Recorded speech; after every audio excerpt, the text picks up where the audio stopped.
Hello friends, hopefully आप सभी लोग अच्छे होंगे। जो टॉपिक हम करने जा रहे हैं, स्टार्ट करने जा रहे हैं, इस टॉपिक की अगर मैं बात बोलूं तो ये टॉपिक, हालांकि ये 11th का सिलेबस है, बट आप जेई मेन ले लीजिए, एडवांस्ड ले लीजिए, या फिर आप पीजीटी अदर एग्जाम जो है पीजीटी ले लीजिए, टीजीटी ले लीजिए, जहां पे भी 11th स्टैंडर्ड का कोई भी एग्जाम होता है वहां से परमुटेशन एंड कॉम्बिनेशंस पे क्वेश्चंस हमेशा बनते हैं फ्रेंड्स। और यहां पे मैं बता दूं आपको कि स्टूडेंट्स जो जनरली कंफ्यूज होते हैं, मैक्सिमम स्टूडेंट्स से जब भी हमारी बात होती है वो एक ही चीज बोलते हैं कि सर चाहे वो परमुटेशन कॉम्बिनेशन का क्वेश्चन हो, चाहे प्रोबेबिलिटी का क्वेश्चन हो, हमें जब टोटल नंबर ऑफ वेज निकालना होता है तो हमेशा ये कंफ्यूजन बना रहता है कि कब ऐड करें और कब मल्टीप्लाई करें टोटल नंबर ऑफ वेज निकालते वक्त। तो फ्रेंड्स, इसका जो सलूशन है वो कहां से आएगा? उसका सलूशन आएगा फंडामेंटल प्रिंसिपल ऑफ काउंटिंग से।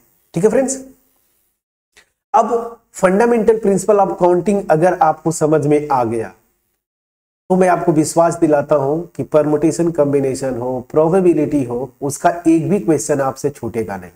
ठीक है, सो चलिए अब स्टार्ट करते हैं। सो फंडामेंटल प्रिंसिपल ऑफ काउंटिंग की अगर मैं बात बोलूं तो यहां पे फंडामेंटल प्रिंसिपल ऑफ काउंटिंग को बेसिकली हम दो पार्ट्स में डिवाइड करते हैं। बेसिकली हम दो पार्ट्स में डिवाइड करेंगे। एक जो होगा fundamental principle of addition, short में मैं लिखूंगा फंडामेंटल प्रिंसिपल ऑफ एडिशन, ठीक है ना। और दूसरा जो होता है फंडामेंटल प्रिंसिपल ऑफ मल्टीप्लिकेशन। अगर आप पूरा लिखना चाहते हैं तो मैं यहां पे लिख देता हूं। ये जो शॉर्ट फॉर्म यूज कर रहा हूं FPA, इसका मतलब क्या है? Fundamental principle of addition. और उसी तरीके से यहां पे FPM जो लिखा हूं, ये क्या है? किसके लिए शॉर्ट फॉर्म में यूज करेंगे? फंडामेंटल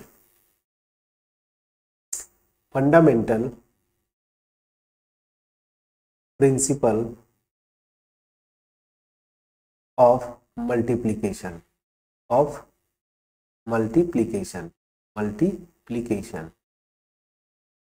ठीक है, तो अगर ये दोनों आपके समझ में आ जाते हैं, फंडामेंटल प्रिंसिपल ऑफ एडिशन और फंडामेंटल प्रिंसिपल ऑफ मल्टीप्लिकेशन, तो मैं आपको विश्वास दिलाता हूं कि आपको आप परमुटेशन कॉम्बिनेशंस पे कोई भी क्वेश्चन नहीं छूटेगा, प्रोबेबिलिटी पे कोई क्वेश्चन करने में आपको दिक्कत नहीं होगी। यही बेस है फ्रेंड्स। ठीक है, सो चलिए, अब तो ये मैंने बताया कि fundamental principle of counting basically दो होते हैं, फंडामेंटल प्रिंसिपल ऑफ एडिशन और फंडामेंटल प्रिंसिपल ऑफ मल्टीप्लिकेशन। ठीक है, अब इसको समझना है ना कॉन्सेप्चुअली कि कब फंडामेंटल प्रिंसिपल ऑफ एडिशन लगाते हैं और कब फंडामेंटल प्रिंसिपल ऑफ मल्टीप्लिकेशन लगाते हैं। ठीक है, अब चलिए, आपको कोई भी क्वेश्चन हो परमुटेशन कॉम्बिनेशंस पे, ठीक है ना, तो आप उसको जो है इस तरीके से ब्रेक कर सकते हैं कि उसमें आप एक मेन जॉब सेलेक्ट, मतलब उस क्वेश्चन में आप एक मेन जॉब जो होती है, क्वेश्चन में जो भी पूछा जाता है उसको आप मेन जॉब की तरह ट्रीट करेंगे। हालांकि फिलहाल अभी क्वेश्चन को बोलिए, पहले मैं इन जो प्रिंसिपल है इनको मैं समझाता हूं। तो देखिए, मान लीजिए मेरी एक जॉब है जिसको मैं बोल रहा हूं मेन जॉब, और इसको नाम देता हूं जे। ठीक है ना, ये मेरी मेन जॉब है जिसको मैंने नाम दिया जे। अब इस मेन जॉब को मैं छोटे छोटे कई सब जॉब्स में ब्रेक कर सकता हूं फ्रेंड्स। सो मान लीजिए यहां पे सब जॉब 1, ठीक है ना, और उसी तरीके से सब जॉब 2, ठीक है ना। अब इसको मैं नाम दे दिया J1, सब जॉब 1 को J1 और सब जॉब 2 को J2। ठीक है, तो एक मेन जॉब है, मान लीजिए एक मेन जॉब है जिसको मैंने दो छोटे छोटे सब जॉब्स में डिवाइड कर दिया। अब ऐसा नहीं है, ये डिपेंड करता है कि मेन जॉब क्या है। इसमें एक से अधिक मतलब दो से अधिक भी सब जॉब्स आप बना सकते हैं डिपेंडिंग ऑन क्वेश्चन। फिलहाल दो से आपको ज्यादा समझ में आएगा, फिर जब क्वेश्चन करेंगे तो वहां से कई सब जॉब्स आती हैं, तो वहां से आप समझ जाएंगे। अब देखिए, जो मेरी सब जॉब 1 है ना, इसको मान लीजिए कंप्लीट करना है मुझे, तो इसको कंप्लीट करने के लिए मेरे पास जो ऑप्शंस अवेलेबल हैं वो मान लीजिए N1। इसी को हम क्या बोलते हैं, ऑप्शंस को मैथमेटिकली यहाँ पे जो बुक्स में लिखते हैं N1 वेज। तो सब जॉब फर्स्ट को कंप्लीट करने का मेरे पास N1 वेज है, मतलब मेरे पास N1 ऑप्शंस है। उसी तरीके से सब जॉब 2 को कंप्लीट करने के लिए मेरे पास N2 वेज है, या मैं यूं बोलूं N2 ऑप्शंस है। ठीक है, अब पूरा फ्रेमवर्क समझ में आ गया। एक मेन जॉब है, प्रैक्टिकली रियल लाइफ में भी जो हमारी मेन जॉब होती है उसको हम छोटे छोटे सब जॉब्स में डिवाइड करते हैं, ठीक है ना, और छोटे छोटे सब जॉब्स को कंप्लीट करते हैं तो हमारी मेन जॉब कंप्लीट हो जाती है। क्लियर। अब देखिए, फंडामेंटल प्रिंसिपल ऑफ जो एडिशन है वो कब लगता है, अब ये समझिए फंडामेंटल प्रिंसिपल ऑफ एडिशन कब लगेगा। जब यहां पे मान लीजिए कई सब जॉब्स हैं, यहां पे दो ही सब जॉब मैंने लिखा, अगर मेन जॉब कंप्लीट करने के लिए मुझे कोई एक या दो सब जॉब्स कंप्लीट हो जाए तब भी मेरा मेन जॉब कंप्लीट हो जाता है। दैट मीन्स क्या हुआ कि इसमें से हर एक जितनी भी सब जॉब्स हैं उनको कंप्लीट करना कंपलसरी नहीं है। इसमें से कुछ सब जॉब्स के कंप्लीट होने पर भी मेरा मेन जॉब कंप्लीट हो जाए तो वहां पे क्या लगता है, फंडामेंटल प्रिंसिपल ऑफ एडिशन। और उस केस में जो मेरी मेन जॉब होगी उसको कंप्लीट करने के टोटल नंबर ऑफ वेज कितने होते हैं, क्या करना है, हर एक सब जॉब्स के जो नंबर ऑफ वेज है ना इंडिविजुअली, उनको आप क्या करिए, ऐड कर दीजिए। तो यहां पे जो मेरी मेन जॉब है उसको कंप्लीट करने का कितने वेज होंगे, N1 प्लस N2 वेज, या N1 प्लस N2 ऑप्शंस। मैं समझा पाया? ठीक है। अब ठीक इसके उल्टा फंडामेंटल प्रिंसिपल ऑफ मल्टीप्लीकेशन होता है फ्रेंड्स, ठीक इसके उल्टा फंडामेंटल प्रिंसिपल ऑफ मल्टीप्लीकेशन होता है। अब यहां पे क्या होता है इसको समझते हैं। मेरी मेन जॉब तभी कंप्लीट होगी जब इंडिविजुअली हर एक ईच सब जॉब्स को कंप्लीट करना कंपलसरी है। मतलब इस केस में सब जॉब 1 को भी करना कंपलसरी है, सब जॉब 2 को भी कंप्लीट करना कंपलसरी है, तभी मेरी मेन जॉब कंप्लीट होगी। तो उस केस में फंडामेंटल प्रिंसिपल ऑफ मल्टीप्लिकेशन लगता है, और उस केस में इस मेन जॉब को कंप्लीट करने के लिए जो नंबर ऑफ वेज होंगे, इन सब जॉब्स की जो नंबर ऑफ वेज है कंप्लीट करने का, उनको आप मल्टीप्लाई कर दीजिए तो इतनी वेज होंगी मेन जॉब को कंप्लीट करने के लिए। मैं समझा पाया फ्रेंड्स? प्लीज बोलिएगा। तो ये था, यही मेन है फ्रेंड्स। अगर ये आप समझ गए तो पूरा फंडामेंटल प्रिंसिपल ऑफ काउंटिंग समझ गए, और फंडामेंटल प्रिंसिपल ऑफ काउंटिंग अगर आपको समझ में आ गया तो फिर आपका परमुटेशंस एंड कॉम्बिनेशन समझ में आ गया। ठीक है, फिर से मैं इसको रिकॉल करता हूं, बस अब एक रफ लैंग्वेज में। एक मेन जॉब है, उसको मैंने कुछ सब जॉब्स में डिवाइड किया।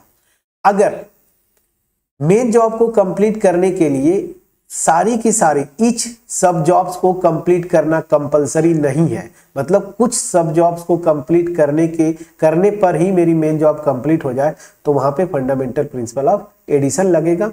और इंडिविजुअली ईच सब जॉब्स को कंप्लीट करना कंपलसरी है मेन जॉब को कंप्लीट करने के लिए, तो उस केस में फंडामेंटल प्रिंसिपल ऑफ मल्टीप्लिकेशन लगता है।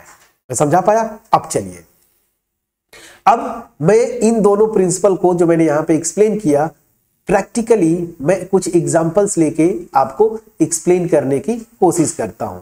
तो चलिए, यहां पे सबसे पहले फंडामेंटल प्रिंसिपल ऑफ एडिशन जो है, इस पे मैं एक प्रैक्टिकल एग्जांपल लेके आपको एक्सप्लेन करता हूं कि किस केसेस, मतलब किन किन केसेस में ये लगता है, या उस पे एक एग्जांपल। ठीक है ना? चलिए, तो यहां पे फंडामेंटल प्रिंसिपल ऑफ एडिशन पे एक एग्जांपल मैं लेता हूं। जैसे मान लीजिए मैं बोलता हूं आपको, मान लीजिए आप मेरे स्टूडेंट्स हैं, परमुटेशन कॉम्बिनेशंस टॉपिक खत्म होता है, मैं एक शर्त रखता हूं कि अगर सभी स्टूडेंट खत्म होने के बाद मैं एक टेस्ट लूंगा, परमुटेशन कॉम्बिनेशन खत्म हो गया, मैं एक टेस्ट रखूंगा, अगर टेस्ट में सारे के सारे स्टूडेंट्स पास हो जाते हैं तो मैं क्या करूंगा, एक पार्टी दूंगा। ठीक है ना, मैं क्या करूंगा, एक पार्टी दूंगा।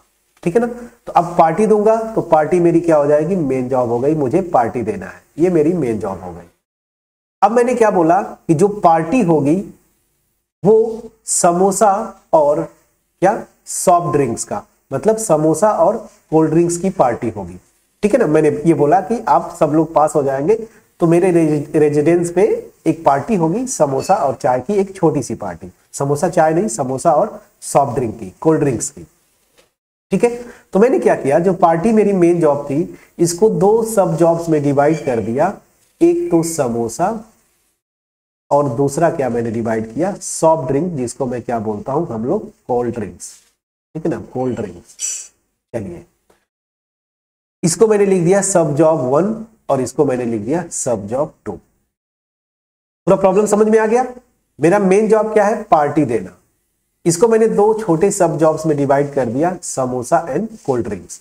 अब आते हैं, मान लीजिए मेरा जो रेजिडेंस है वो रिमोट एरिया में है, मतलब बहुत छोटा सा एक जगह है जहां पे शॉप्स बहुत कम है, फिर भी मेरे एरिया में आपके पास जो 5 शॉप्स ऐसे हैं जहां पे समोसा बनता है, मतलब समोसे की 5 दुकानें हैं। तो यहाँ पे इस सब जॉब को कंप्लीट करने के कितने ऑप्शंस हैं, 5। मैं किसी भी एक शॉप पे जाऊंगा, समोसा खरीद लूंगा, तो मेरे पास कितने चॉइसेस हैं, कितने ऑप्शंस हैं, 5। ठीक है, उसी तरीके से मान लीजिए मेरे एरिया में ग्रोसरी शॉप्स और इन सबको मिला के टोटल 10 शॉप्स हैं जहां पे सॉफ्ट ड्रिंक या कोल्ड ड्रिंक्स मिल जाएगा। तो कोल्ड ड्रिंक्स खरीदने के लिए मेरे पास कितने ऑप्शंस हैं, तो यहाँ पे मेरे पास 10 ऑप्शंस हैं, मतलब इन 10 शॉप्स में से किसी भी एक शॉप पे जाके मैं कोल्ड ड्रिंक्स ले लूंगा। ठीक है, पूरा प्रॉब्लम समझ में आ गया। अब चलिए, मेन जॉब मेरी क्या है, मैं पार्टी दूंगा। अब उस पार्टी में समोसा और कोल्ड ड्रिंक्स होगा, तो पार्टी को मैंने 2 सब जॉब्स में ब्रेक कर दिया। अब चलिए यहां से मेन कॉन्सेप्ट से समझिएगा। आप, मैंने टेस्ट लिया, सब लोग पास हो गए, आप सब मेरे घर पे आए, मैं पैसे दिया आप में से किसी एक स्टूडेंट को, बोला कि जाइए आप समोसे और कोल्ड ड्रिंक्स ले लीजिएगा। आप गए, कोई एक स्टूडेंट गए और समोसा की सारी दुकानें खुली थी, आपने किसी एक दुकान पे जाके समोसा परचेस कर लिया, समोसा आपको मिल गया। ठंडी का समय था, जनरली रिमोट एरियाज में आपको गर्मियों के दिन में ही कोल्ड ड्रिंक्स मिलते हैं। आप जितनी 10 शॉप से सब पे घूमे, किसी के पास ये सॉफ्ट ड्रिंक अवेलेबल नहीं था, मतलब कोल्ड ड्रिंक्स जो है अवेलेबल नहीं था। आपने फोन किया, मैं बोला कि कोई इशू नहीं, आप चले आइए समोसा लेके। तो क्या हुआ कि कोल्ड ड्रिंक्स नहीं मिला। अब ध्यान दीजिए, आप लेके आए केवल समोसा, हम सब लोग समोसा खाए और पार्टी ओवर। अब यहां पे आप में से कोई ये नहीं बोलेगा कि सर आप कोल्ड ड्रिंक्स भी बोले थे, आप कोल्ड ड्रिंक्स दीजिए नहीं तो हम आपका सर फोड़ देंगे, मार के सिर फोड़ देंगे, ऐसा तो आप बोलेंगे नहीं। दैट मीन्स क्या हुआ कि जो मेरी मेन जॉब थी वो केवल एक ही सब जॉब कंप्लीट होने पे मेरी मेन जॉब कंप्लीट हो गई, पार्टी ओवर हो गई। ठीक है ना, कॉन्सेप्चुअली समझिएगा। तो यहां पे केवल एक ही सब जॉब कंप्लीट हुई, दूसरी कंप्लीट नहीं हुई, तब भी मेरी मेन जॉब जो है वो कंप्लीट हो गई, मतलब पार्टी ओवर हो गया। तो यहां पे कौन सा प्रिंसिपल लगेगा, फंडामेंटल प्रिंसिपल ऑफ एडिशन। और by fundamental principle of addition इस पार्टी को कंडक्ट करने के लिए टोटल कितने तरीके से मैं इस पार्टी को कंडक्ट कर सकता हूं, या इस पार्टी को कितने तरीके से मैं बना सकता हूं, या मेन जॉब को कितने तरीके से मैं कंप्लीट कर सकता हूं। So by fundamental principle of addition total number of ways या ऑप्शंस भी बोल सकते, ways to complete the party, to complete party. क्या हो जाएगा फ्रेंड्स, क्या हो जाएगा, आपको क्या करना है, इच सब जॉब्स के जितने नंबर ऑफ ऑप्शंस या वेज है उनको ऐड कर देंगे। तो 5 + 10 कितना हो जाएगा, 15। तो मैं इस पार्टी को 15 वेज से कंप्लीट कर सकता हूं। क्लियर, समझ में आया फ्रेंड्स? अब चलिए एक एग्जांपल प्रैक्टिकली मैं जो स्टूडेंट्स को जनरली समझाता हूं वो क्या है, फंडामेंटल प्रिंसिपल ऑफ मल्टीप्लिकेशन पे एक एग्जांपल लेता हूं, जो मैं फंडामेंटल प्रिंसिपल ऑफ मल्टीप्लिकेशन पे यूज करता हूं उसको मैं लेता हूं, फंडामेंटल प्रिंसिपल ऑफ मल्टीप्लिकेशन। ये समझ में आ गया फंडामेंटल प्रिंसिपल ऑफ एडिशन। यहां पे एक सब जॉब कंप्लीट हुई तब भी मेरा मेन जॉब कंप्लीट हो गया, मतलब यहां पे फंडामेंटल प्रिंसिपल ऑफ एडिशन लगेगा। अब चलिए फंडामेंटल प्रिंसिपल ऑफ मल्टीप्लिकेशन पे एक एग्जांपल लीजिए। मान लीजिए मुझे फॉर एग्जांपल वाराणसी से, ठीक है, मुझे जाना है कहां, कानपुर, ठीक है, मुझे वाराणसी से कहां जाना है, कानपुर, ठीक है। तो ये मेरी मेन जॉब है कि वाराणसी से कानपुर मुझे जाना है, ठीक है ना। अब यहां पे कंडीशन समझ लीजिए, वाराणसी से कानपुर जिस दिन मुझे जाना है उस दिन हर एक ट्रेन जो है निरस्त हो चुकी है, कोई ट्रेन अवेलेबल नहीं है, कोई और ट्रांसपोर्टेशन मीडियम नहीं है, बस केवल बस ही एक ऐसा मीडियम है जिससे मैं ट्रांसपोर्टेशन मीडियम जिससे मैं वाराणसी टू कानपुर जा सकता हूं। अब यहां पे एक और चीज, वाराणसी से कानपुर के लिए उस दिन कोई डायरेक्ट बस भी अवेलेबल नहीं है। मेरे पास एक ही ऑप्शन है कि मैं वाराणसी टू प्रयागराज जाऊंगा, फिर प्रयागराज टू कानपुर जाऊंगा, ठीक है, ठीक है। चलिए तो यहां पे क्या हुआ, अब ये मैं आपको एक्सप्लेन करने की कोशिश कर रहा हूं। अब आप बोलेंगे कि सर ऐसा भी तो हो सकता है डायरेक्ट बस मिले या कोई दूसरा रूट, ऐसा नहीं, जो मैं बोल रहा हूं बस उसको समझिए, और कोई रूट नहीं, कहीं कोई बसेज नहीं, किसी रूट पे कोई और ट्रांसपोर्टेशन मीडियम नहीं, बस से ही जाना है, डायरेक्ट बस वाराणसी टू कानपुर नहीं है, और एक ही वे है जाने के लिए, ठीक है, कहां, वाराणसी से मैं प्रयागराज जाऊंगा, फिर प्रयागराज से कानपुर जाऊंगा। तो मैं क्या करूंगा, मेरी मेन जॉब थी कानपुर पहुंचना, कहां से, वाराणसी से। अब इसके लिए मुझे कहां जाना पड़ेगा, बीच में प्रयागराज।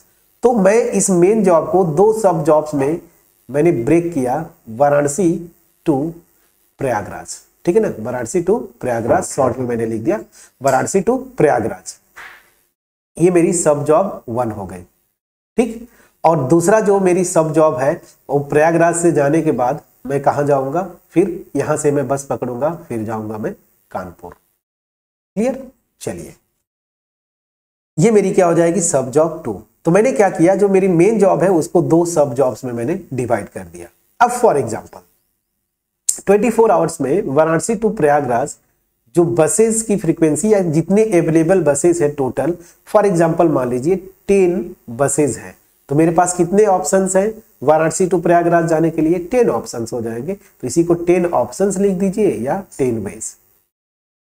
और उसी प्रयागराज टू कानपुर जाने के लिए मेरे पास 24 आवर्स में मान लीजिए 15 बसेज अवेलेबल हैं, तो मेरे पास कितने ऑप्शंस हैं, 15 ऑप्शंस हैं। क्लियर? अब चलिए, अब क्या हुआ कि मैं निकला वाराणसी टू प्रयागराज के लिए, एक बस में बैठा और मैं प्रयागराज तो पहुंच गया, लेकिन इतनी थकान हो गई और मुझे बस का ट्रेवल अच्छा नहीं लगा, मैं बोलूंगा कि मैं अब इसके आगे बस से नहीं जा सकता। मतलब क्या हुआ कि मैंने सब जॉब 1 तो कंप्लीट कर दिया, लेकिन सब जॉब 2 को कंप्लीट नहीं किया। तो क्या फ्रेंड्स मैं मेन जॉब कंप्लीट होगी, मैं कानपुर पहुंच पाऊंगा? नहीं। तो यहां पे क्या हो रहा है कि मेन जॉब कंप्लीट होने के लिए मुझे इंडिविजुअली दोनों सब जॉब्स को कंप्लीट करना कंपलसरी है, और कंपलसरी है तो यहां पे मेन जॉब को कंप्लीट करने के लिए मेरे पास कितने ऑप्शंस होंगे फ्रेंड्स, तो क्या लगेगा, फंडामेंटल प्रिंसिपल ऑफ मल्टीप्लिकेशन। क्यों? क्योंकि मेन जॉब को कंप्लीट होने के लिए इंडिविजुअली दोनों सब जॉब्स को कंप्लीट होना कंपलसरी है। So by fundamental principle of multiplication, total number of ways to reach Kanpur from Varanasi कितना हो जाएगा। आप इंडिविजुअल सब जॉब्स के जो नंबर ऑफ वेज हैं इनको आप क्या करेंगे फ्रेंड्स, मल्टीप्लाई कर देंगे, और मल्टीप्लाई करेंगे तो कितना आएगा, टोटल 150 वेज। तो मतलब क्या हुआ, मैं मेन जॉब को मैं 150 वेज से कंप्लीट कर सकता हूं, या मैं यूं बोलूं कि मेन जॉब को कंप्लीट करने के लिए मेरे पास 150 ऑप्शंस अवेलेबल हैं। अब बोलिए फ्रेंड्स, मैं पूरा आपको एक्सप्लेन कर पाया कि नहीं? प्लीज बोलिएगा, प्लीज बोलिएगा। बस फ्रेंड्स, यही था फंडामेंटल प्रिंसिपल ऑफ काउंटिंग, और जिसके दो पार्ट्स है, एडिशन और मल्टीप्लिकेशन। कब एडिशन लगाते हैं, कब मल्टीप्लिकेशन लगाते हैं, होपफुली मेरा ये एफर्ट आपके पास पहुंच पाया होगा। अब इस वीडियो के देखने के बाद मैं इतना एक्सपेक्ट कर सकता हूं आपसे कि अब कहीं से भी कोई डाउट नहीं रह जाएगा आपके मन में कि कब हमें फंडामेंटल प्रिंसिपल ऑफ एडिशन लगाना है और कब fundamental principle of multiplication.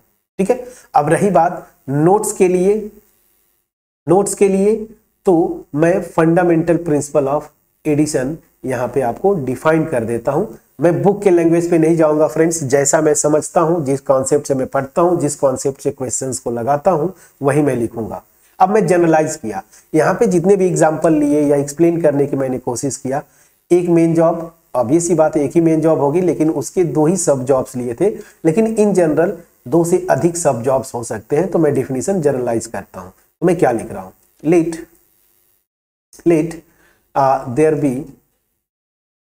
There be a main job. ठीक है ना, मेन जॉब या एक जॉब भी बोल सकते हैं। मेन जॉब मैंने नाम दिया J, and let we have divided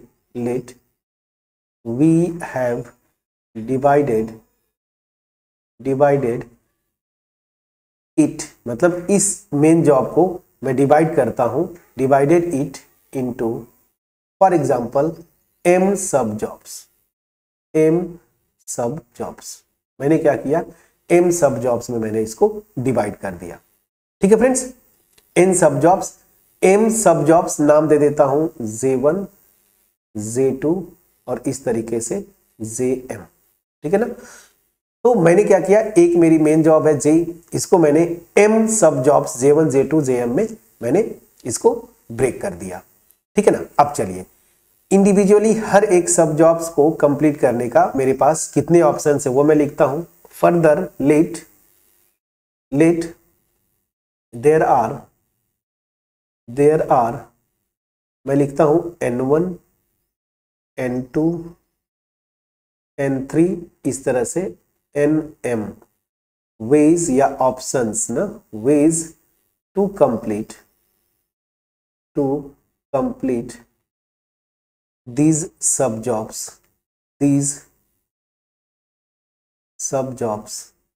respectively।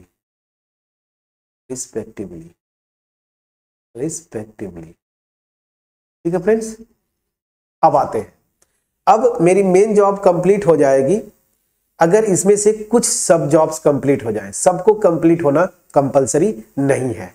सो अब मैं यहां पे लिखता हूं और main job,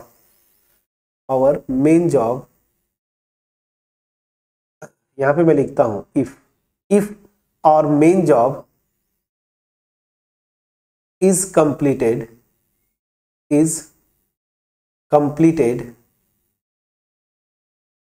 if some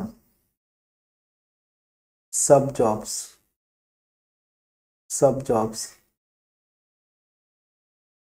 are completed।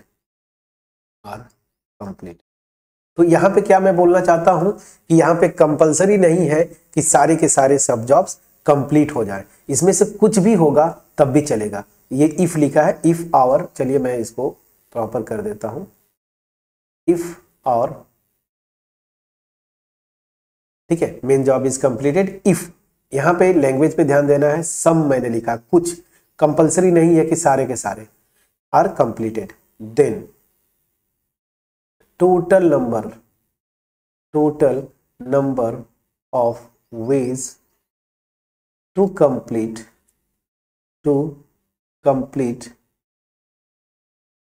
the main job is what।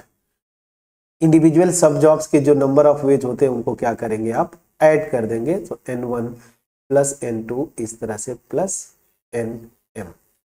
Clear है फ्रेंड्स, ये हो गया फंडामेंटल प्रिंसिपल ऑफ एडिशन। ठीक, अब यहीं पे मैं आपको ये देखिए, बुक का लैंग्वेज में नहीं लिख रहा हूं, मैं अपना प्रॉपर लैंग्वेज जो मैं समझता हूं वही मैं आपके पास ट्रांसफर कर रहा हूं। Fundamental principle of multiplication. अब आपको मैं डॉट डॉट यहाँ पे करता हूं।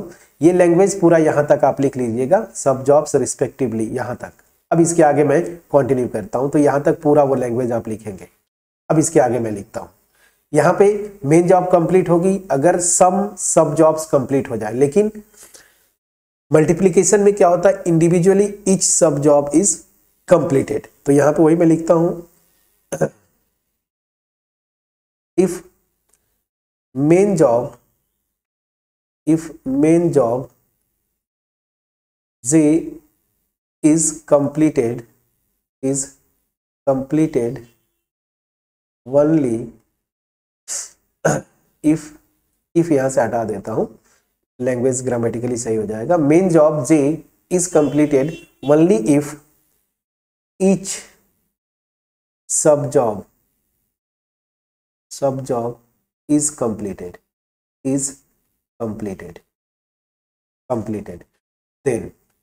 then total number of ways to complete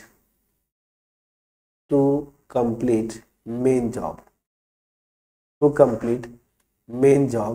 इस क्या हो जाएगा फ्रेंड्स, इंडिविजुअल सब जॉब्स के जो नंबर ऑफ वेज हैं इनको आप क्या करेंगे, मल्टीप्लाई कर देंगे। क्लियर हुआ? सो चलिए, ये था फंडामेंटल प्रिंसिपल ऑफ मल्टीप्लिकेशन। अब यहाँ पे कहीं से कोई कॉन्सेप्ट आपका रह नहीं गया होगा फ्रेंड्स। सो ये था पूरा बेसिक कॉन्सेप्ट या बेस था फंडामेंटल प्रिंसिपल ऑफ काउंटिंग का। ठीक है, अब रही बात इस पे एग्जांपल्स की, मैं एग्जांपल्स करूंगा, सफिशिएंट एग्जांपल्स करेंगे, जहां पे मैं किसी भी प्रॉब्लम को मेन जॉब और सब जॉब में कैसे कैटेगराइज करेंगे। जब न्यूमेरिकल्स करेंगे तो और चीजें क्लियर होंगी, but hopefully fundamental principle of counting यहां पे आपके समझ में आ पाया होगा। चैनल पे नए हैं फ्रेंड्स, सब्सक्राइब करें, बेल आइकन को जरूर क्लिक करिए, क्योंकि वीडियोस आती रहेंगी, अच्छी वीडियोस आती रहेंगी। अगर वीडियो पसंद आई हो तो फ्रेंड्स के साथ जरूर शेयर करिएगा। मिलते हैं नेक्स्ट वीडियो में, जहां पे हम न्यूमेरिकल्स या एग्जांपल्स करेंगे फंडामेंटल प्रिंसिपल ऑफ काउंटिंग पे। तब तक अपना ख्याल रखें, पढ़ाई करते रहें। Thank you so much friends.